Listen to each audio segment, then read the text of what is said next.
I'm Charlotte and I'm 17. What is a fun fact about you? Oh, at the moment I'm starting to learn Korean and I've just learned the Korean alphabet, which is pretty fun. That is impressive. You're also wearing dungarees, which, that's a win. Yeah, of course, yeah. What's your favourite book or film? Well, it's a book and a film, and it's got to be Little Women. Yeah, I love that film and book. I have never actually read or seen it, which is shocking. It's like a classic. Recommend the movie. The movie's so good. Good, right, I'll give that a watch at some point. And why is Little Women particularly important to you or interesting, or why do you love it? I love the characters and the sisterly bond between them all, and just through the film, just watching them grow up. It's really nice. So Charlotte, what's your story with God? We'll start with, how long have you been a Christian?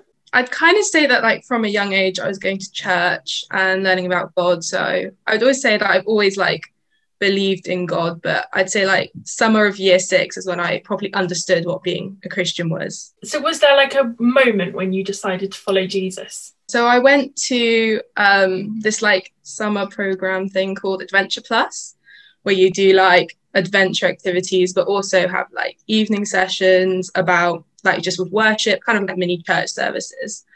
And that was the first time properly learning what it is to be a Christian, maybe more engaging with the Bible rather than sitting through a church service when I was quite young.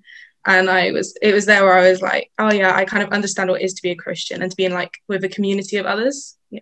So what keeps your faith going? I'd say just there's the everyday acts of God and things that I see him doing, small answers to prayer. Then more recently, obviously, I went to Moldova on a mission trip, and things like that really keep my faith going, because I see hope. I saw hope in people who were having a harder time than me, and just seeing that God provides for them and that prayer worked in that situation really keeps my faith going. How are you doing in your relationship with God right now? So I think it's really tough in lockdown, especially not having cell groups and not I really thrive off worship and seeing my friends at cell and having that time with God but also with others. But then I also think there's a side of God providing peace throughout this time, and despite there's so much anxiety about school, exams, jobs, I feel I know that God is in control, and that's a real comfort in this time. Yeah, that's amazing. What a cool answer. Well, yeah, thank you very much for sharing that with us, Charlotte.